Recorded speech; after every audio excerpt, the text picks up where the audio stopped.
शुमाली पहाड़ी इलाके के एक छोटे से गांव में अहमद नाम का एक गरीब किसान रहता था। वो सुबह से शाम तक मेहनत के बावजूद बमुश्किल अपना घर चलाता था।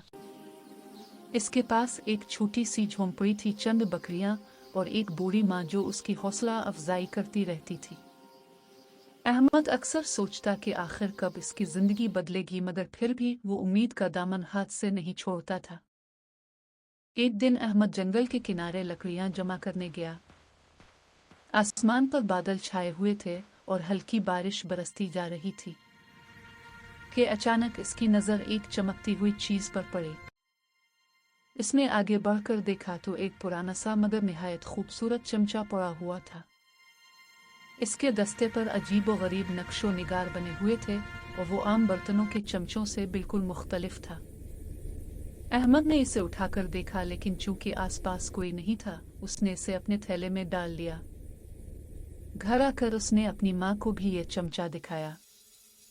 बूढ़ी माँ ने हंसते हुए कहा, बेटा, ये तो लगता है किसी राजा के बावर्ची खाने का चमचा है, शायद इसे बेचकर कुछ पैसे मिल जाएं। अहमद भी यही सोच रहा था, लेकिन वो थका हुआ था, इसलिए चमचे को एक तरफ रख कर सो गया। अगली सुबह जब वो अपना मामूल का दलिया पका रहा था, उसने बेध्यानी में वही चमचा चूल्हे के पास रख दिया।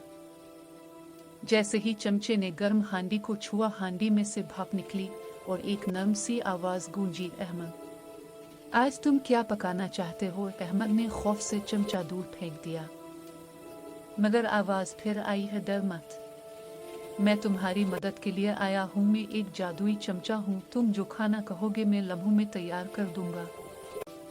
अहमद हैरान और परेशान रह गया। अहमद ने कहा, अगर वाकई तुम जादुई हो तो मेरे लिए दूध की खीर बना दो। चमचा खुद ब खुद हांडी में घुमा, शोले तेज हुए, खुशबू फैली और चंद लम्हों में मजेदार खीर तैयार हो गई।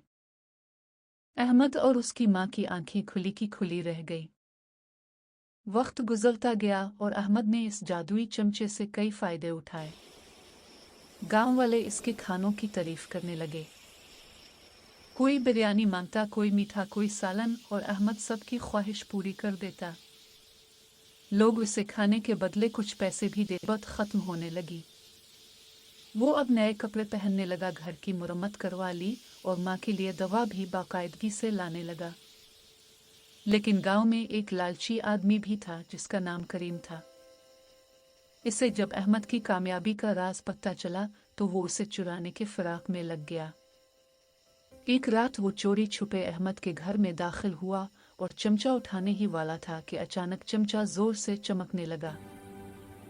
एक रोशनी की लहर फैली और करीम धड़ाम से पीछे जा गिरा। शोर सुनकर अहमद जाग गया। करीम ने बहाना बनाने की कोशिश की, मगर अहमद ने सब समझ लिया। अहमद ने सख्ती करने के बजाय नरमी से कहा, करीम, ये चमचा मुझे मिला था, मगर इसका असल जादू मेहनत, शुक्रगुजारी और नेकनीति में है। अगर तुम भी मेहनत करोगे तो तुम्हें भी रिस्क मिलेगा। अहमद के अखलाक ने करीम के दिल को बदल दिया। वो शर्मिंदा हुआ और वदा किया कि वो आइंदा हराम की तरफ हाथ नहीं बढ़ाएगा। इस दिन के बाद अहमद ने चमचे का इस्तेमाल सिर्फ खैर के कामों में किया। वो गांव के गरीबों को खाना खिलाने लगा, बीमारों के लिए सूप बनाता, मुसाफिरों को खाना देता। इसके नेक अमल की वजह से इसके घर में हमेशा बरकत रही। कुछ बरस बाद जब अहमद बूढ़ा हो गया, चमचा खुद ब खुद एक चमक के साथ गायब हो गया। शायद इसने अपना मकसद पूरा कर लिया था, मगर उसके बाद भी लोग अहमद की मेहनत, सच्चाई और सखावत को याद करते रहे। अहमद ने सबको ये सिखाया था कि असल जादू चीज़ों में नहीं बल्कि इंसान के दिल में होता है।